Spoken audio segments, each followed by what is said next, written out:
હટાવવામાં આવશે તો ઘટના સ્થળેથી કાટમાળ હટાવવામાં આવવાનો છે। ઘટના સ્થળે પ્લેનનો પાછળનો ભાગ હજુ સુધી પણ ત્યાં જ પડ્યો છે। ક્રેન દ્વારા પ્લેનનો કાટમાળ હટાવવાની કામગીરી કરવામાં આવશે। ટીમો ત્યાં પહોંચી ગઈ છે। હવે થોડી જ વારમાં કામગીરી શરૂ કરી દેવામાં આવી છે।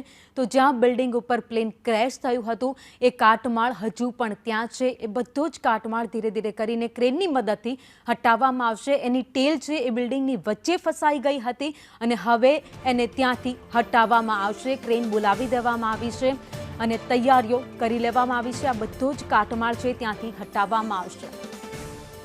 વધુ અપડેટ સાથે સંવાદદાતા પ્રતીક જાદવ ઘટના સ્થળેથી અમારી સાથે લાઈવ જોડાઈ ગયા છે। પ્રતીક, જે કાટમાળ પડ્યો છે પ્લેનનો એને ક્રેનની મદદથી હવે હટાવવાની શરૂઆત થઈ ગઈ છે।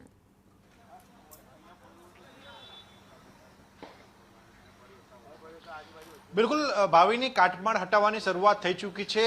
ટેલનો ભાગ જે હતો તે હોસ્ટેલના મેસ ઉપર પડ્યો હતો, જેને હાલ હટાવવામાં આવી રહ્યો છે। બાકીનો જે ભાગ હતો તે બળીને ખાક થઈ ચૂક્યો છે। આ દ્રશ્ય સીધા જોઈ શકાય છે કે ટેલ ભાગ જે હતો તે હોસ્ટેલની મેસ ઉપર ટકરાઈને ત્યાં હોસ્ટેલના મેસ ઉપર પડ્યો હતો, જેને હાલ હટાવવામાં આવી રહ્યો છે। બે હાઇડ્રોલિક ક્રેનની મદદથી આ ટેલનો ભાગ નીચે ઉતારવામાં આવી રહ્યો છે। મહત્વનું છે કે આ જે બોઈંગ 787 હોય છે તેનો વજન ખૂબ હોય છે, લગભગ 2,29,000 કિલો વજનનું આ બોઈંગ જેટ હોય પ્લેન હોય છે અને જેનો કાટમાળ છે તે હટાવવા માટે હાઇડ્રોલિક ક્રેનનો ઉપયોગ કરવામાં આવી રહ્યો છે। અને ટેલ ભાગ કે જેની અંદરથી આજે સવારે એક મૃતદેહ મળી આવ્યો છે, આ સાથે જ આ ટેલ ભાગની અંદરથી જ બ્લેક બોક્સ છે તે રિકવર કરવામાં આવ્યું છે, જેને તપાસ એજન્સીઓને સોંપવામાં આવ્યું છે। સીધા દ્રશ્ય દેખાઈ રહ્યા છે કે હેવી હાઇડ્રોલિક ક્રેનની મદદથી આ ટેલનો ભાગ છે તેને નીચે ઉતારવામાં આવી રહ્યો છે। આ ટેલનો ભાગ છે તે મેસના ટેરેસ ઉપર હતો, એટલે કે લગભગ 4 માળની આ જે મેસ છે તેના ઉપરના ભાગમાં આ ટેલનો ભાગ ફસાયો હતો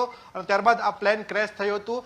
પ્લેનનો આગળનો જે ભાગ હતો, મધ્યનો ભાગ જે હતો તે બળીને ખાક થઈ ગયો હતો, પરંતુ આ ટેલનો ભાગ જે ચોથા માળે ફસાઈ ગયો હતો તે બળ્યો નહોતો, જેના કારણે હવે આ ટેલના ભાગને નીચે ઉતારવામાં આવી રહ્યો છે અને બે હાઇડ્રોલિક ક્રેન તેમજ એનડીઆરએફની ટીમ દ્વારા આ સમગ્ર પ્રક્રિયા હાથ ધરવામાં આવી રહી છે। સાથે જ જો વાત કરવામાં આવે તો અલગ અલગ 7 તપાસ એજન્સીઓ છે તે ઘટના સ્થળે હાજર છે અને સમગ્ર મામલે તપાસ કરી રહી છે। સાથે જ ઇન્ટરનેશનલ એજન્સીઓ પણ આ તપાસ માટે જોડાઈ છે, કારણ કે આ સમગ્ર મુદ્દો છે તે આંતરરાષ્ટ્રીય મુસાફરોને લગતો પણ છે અને આ તપાસની અંદર ઇન્ટરનેશનલ એજન્સીઓ જોડાઈ છે। આ ભાગ જે છે તે ખૂબ જ વજનદાર હોય છે, જેના કારણે બે હાઇડ્રોલિક ક્રેનની મદદ લેવામાં આવી રહી છે। સ્થાનિક ફાયર બ્રિગેડ તેમજ એનડીઆરએફ ટીમ દ્વારા આ સમગ્ર ટેલ ભાગ છે તેને બાંધવામાં આવ્યો હતો અને બાંધ્યા બાદ તેને હાઇડ્રોલિક ક્રેનથી ધીમે ધીમે નીચે ઉતારવામાં આવી રહ્યું છે અને આ જે ભાગ છે તેને કોર્ડન કરી લેવામાં આવ્યો છે, જેથી કરીને ટેલનો ભાગ જે ઉતારવામાં કોઈ પણ પ્રકારની જાનહાનિ ન થાય। સાથે જ આ ટેલનો ભાગ સુરક્ષિત રીતે નીચે ઉતર્યા બાદ જે એજન્સીઓ સમગ્ર મામલે તપાસ કરી રહી છે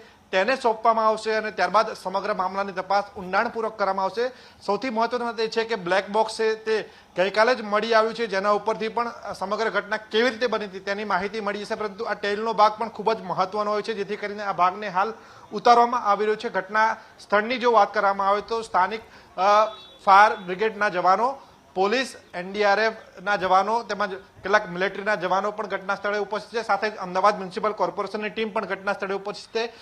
સાથે જ જો વાત કરવામાં આવે તો જેસીબીને પણ અહીંયા ઘટના સ્થળે બોલાવવામાં આવે છે, જેથી કરીને કાટમાળ હટાવી શકાય અને તપાસ એજન્સીઓને સમગ્ર મામલે તપાસમાં પૂરેપૂરો સહયોગ મળી શકે। આ ટેલનો ભાગ ચોથા માળથી ઉતારીને હાલ નીચે લગભગ બીજા માળ સુધી લાવવામાં આવ્યો છે અને આ ટેલના ભાગને નીચે જમીન ઉપર લાવવામાં આવશે, કારણ કે ધીમે ધીમે લાવવું ખૂબ જ જરૂરી છે। આ ખૂબ જ વજનદાર હિસ્સો હોય છે, જેને હાલ નીચે ઉતારવામાં આવી રહ્યો છે અને નીચે ઉતાર્યા બાદ તમામ પાસાઓ પર તપાસ એજન્સીઓ છે તપાસ હાથ ધરશે, કારણ કે અત્યાર સુધીમાં 7થી વધુ એજન્સીઓ છે તપાસની અંદર જોડાઈ છે, જેની અંદર ઇન્ટરનેશનલ એજન્સીઓનો પણ સમાવેશ કરવામાં આવી રહ્યો છે।